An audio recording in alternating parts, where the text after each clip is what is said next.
PCO की reason है आपका वज़न ज़्यादा होता है जिसकी वजह से हार्मोन ख़राब होते हैं। फीमेल हार्मोन का इम्बैलेंस होता है और मेल हार्मोन ज़्यादा हो जाता है जिसको कहते हैं टेस्टोस्टेरॉन।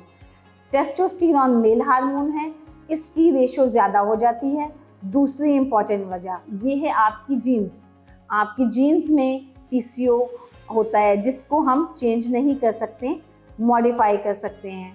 और तीसरी इम्पॉर्टेंट रीज़न है इंसुलिन रेजिस्टेंस। एक हार्मोन इंसुलिन जब बॉडी में प्रोड्यूस होता है और मोटापे की वजह से उसका रेजिस्टेंस मतलब उसका फंक्शन इफेक्ट होता है, तो वो एक और हार्मोन अपने साथ बनाता है ज़्यादा अमाउंट में जिसे कहते हैं टेस्टोस्टेरॉन।